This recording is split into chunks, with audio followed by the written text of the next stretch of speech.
الرحيم. قال رسول الله صلى الله عليه وسلم: من كان يؤمن بالله واليوم الآخر فليكرم ضيفه، ومن كان يؤمن بالله واليوم الآخر فليصل رحمه، ومن كان يؤمن بالله واليوم الآخر فليقل خيرا أو ليصمت. یہ کچھ احادیث ہیں، یہاں پر 2-3 حدیث اکٹھا بیان کی گئی ہیں جو بخاری مسلم کے اندر ہیں. اس کا ترجمہ یہ ہے: آپ صلی اللہ علیہ وسلم نے ارشاد فرمایا، جو اللہ پر اور قیامت پر یقین رکھتا ہے اسے چاہیے کہ مہمان کا اکرام کرے. جو اللہ پر اور قیامت پر ایمان رکھتا ہے اسے چاہیے کہ صلہ رحمی کرے اور اچھی بات کہے ورنہ خاموش رہے. 3 باتیں اس حدیث میں فرمائی گئی ہیں اور بڑی اہم ہیں، اور یہ ہر زمانے میں اہم ہے. ضروری نہیں کہ کوئی ایسی جگہ ہو جہاں پر ان کو نہ کیا جائے. یہ وہ باتیں ہیں کہ جن کی وجہ سے انسان کی حیثیت بھی بڑھتی ہے، جن کی وجہ سے انسان کی عزت اور وقار بڑھتا ہے، اور جن کی وجہ سے اللہ تعالیٰ اس کی عمر میں بھی برکت عطا فرماتا ہے اور اس کے رزق میں بھی برکت عطا فرماتا ہے. کون کون سی چیزیں ہیں؟ پہلی چیز آپ صلی اللہ علیہ وسلم نے ارشاد فرمائی کہ جو بھی مسلمان ہوگا اس کے اندر یہ صفت ہوگی، یعنی جو اللہ پر اور قیامت پر یقین رکھنا ہے. تو مسلمان وہی ہوتا ہے جو اللہ پر یقین رکھتا ہے، قیامت پر یقین رکھتا ہے، اس کی رسولوں اور اس کی کتابوں پر یقین رکھتا ہے. تو وہ یقین رکھتے ہوئے عملی زندگی جب اختیار کرتا ہے تو اس کے اندر یہ صفت سب سے نمایاں پائی جاتی ہے. جو یہ صفات پائی گئی ہیں ان میں سے جو نمایاں صفت پائی جاتی ہے ان میں سے ایک نمایاں صفت کیا ہے؟ مہمانوں کا اکرام. مہمانوں کا اکرام کیا ہوتا ہے؟ مہمانوں کا اکرام یہ ہوتا ہے کہ کوئی آئے، آپ کے پاس جو بھی میسر ہے اس کو کھلا دو. تکلف نہیں ہے ضروری. ہاں، اگر آپ کے پاس اتنی حیثیت ہے تو آپ تکلف بھی کر سکتے ہیں، لیکن آپ کے پاس جو بھی کچھ ہے اور آپ کو اکرام کرنا چاہیے، اس کو کھلانا چاہیے، اس کے ساتھ جو ہے اچھا برتاؤ کرنا چاہیے، جو بالکل اب تقریباً بالکل یہ ناپید ہو رہی ہے چیزیں، یہ ختم ہوتی جا رہی ہیں چیزیں. لوگ کیا سمجھتے ہیں کہ صاحب کوئی مہمان آیا، خاص طور سے شہری زندگی میں تو یہ بات بہت دیکھنے میں آئی ہے کہ لوگ، کوئی باہری لوگ آتے ہیں اور وہ ضرورت مند بھی ہوتے ہیں، وہ سوچتے ہیں کہ صاحب جو ہے کوئی نہ کوئی ہمیں کھانے کو پوچھ لے گا، لیکن سب لوگ خاموشی سے پتلی گلی سے نکل جاتے ہیں. تو یہ مزاج نہیں ہوتا، یہ مزاج نہیں ہوتا مسلمان کا. خاص طور سے پہلے لوگوں میں ایک مزاج تھا کہ کوئی اگر باہر سے کوئی آدمی آ جاتا تھا تو باقاعدہ اس سے پوچھتے تھے کہاں سے آئے ہیں آپ، کیا کرنے آئے ہیں، کہاں آئے. وہ کہتا تھا کہیں بس میں تو بستی میں آ گیا تھا مسلمانوں کی، تو پھر اس کا باقاعدہ اکرام کیا جاتا. تو یہ چیز اب بالکل ختم ہوتی جا رہی ہے. لیکن بعض خاندانوں میں یہ چیز اب بھی پائی جاتی ہے، اور وہ خاندان پوری بستیوں میں مشہور ہے. جہاں بھی جن خاندانوں میں یہ بات پائی جاتی ہے تو وہ خاندان نمایاں جو ہے اس شہر کے اندر مقام رکھتے ہیں.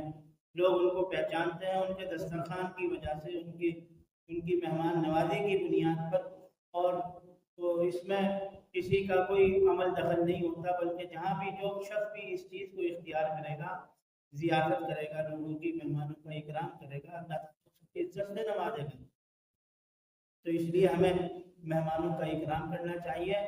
خاص طور سے مجھے ان عورتوں سے اور ان بہنوں سے اور ماؤں سے کہنا ہے جو گھروں کی ذمہ دار ہیں کہ آپ مہمانوں کے آنے سے منہ نہ بنائیں، مہمانوں کے آنے سے خوش ہوں.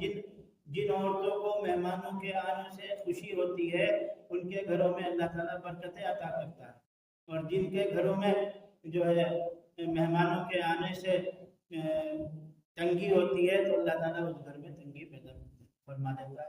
تو اس لیے اس بات کا خیال رکھنا چاہیے مردوں کو بھی، اور خصوصی طور سے عورتوں کو، اس لیے کہ وہ گھر کے اندر کھانا بنانے والی ہوتی ہیں، گھر کا خیال کرنے والی ہوتی ہیں. تو ان کو بھی خاص خیال رکھنا چاہیے کہ مہمان کی خدمت کرنا چاہیے. اپنی حیثیت ہی کے مطابق کریں، ضروری نہیں کہ تکلف. پہلی چیز تو یہ بیان فرمائی اللہ کے رسول صلی اللہ علیہ وسلم نے. اور دوسری چیز یہ بات فرمائی کہ جو کوئی بھی قیامت پر ایمان رکھتا ہے اور اللہ پر ایمان رکھتا ہے، اس کو چاہیے کہ وہ صلہ رحمی کرے۔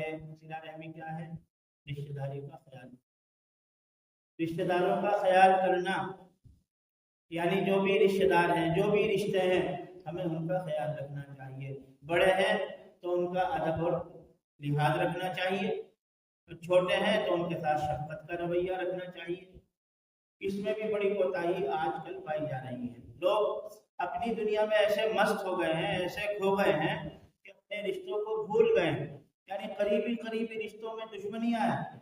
پہلے جداد، ماموں دار، پھوپھی دار، جو بھی مطلب قریبی رشتے تھے، وہ آپس میں دشمنیاں اختیار کیے ہوئے ہیں، اور صرف کس بنیاد پر؟ معمولی سی دنیا کے بنیاد، معمولی سے دنیا کے ساز و سامان کی بنیاد پر۔ تو کتنی غلط بات ہے۔ دوسری ایک طرف ہمیں یہ دعویٰ ہے کہ صاحب ہم مسلمان ہیں، اللہ پر ہمارا ایمان ہے، اللہ تعالیٰ ہمارا سب کچھ کرنے والا ہے، اور دوسری طرف ہمارا رشتہ دار ہم سے نالا ہے، ہم سے شکایت کرنے والا ہے، ہماری طرف وہ دیکھنے والا بھی نہیں ہے، یعنی وہ ہم سے جو ہے تکلیف میں ہے، ہم سے دکھ میں ہے۔ کہاں کی یہ مطلب مسلمانی ہے، کہاں کا یہ اسلام کو اختیار کرنا ہے؟ اس لیے رشتہ داروں کا خیال رکھنا چاہیے۔ آپ صلی اللہ علیہ وسلم نے ارشاد فرمایا، جو کوئی رشتہ داری کا خیال کرتا ہے، اللہ تعالیٰ اس کی عمر میں بھی برکت دیتا ہے اور اس کے رزق میں بھی جو ہے برکت دیتا ہے۔ اس لیے خاص طور سے رشتہ داروں کا خیال کرنا چاہیے۔ یہ آپ صلی اللہ علیہ وسلم کی سنت بھی ہے اور آپ صلی اللہ علیہ وسلم کا حکم بھی ہے۔ آپ نے اس پر عمل کر کے بھی دکھایا ہے اور آپ کی برابر اس بارے میں تاکید بھی ہوا کرتی تھی۔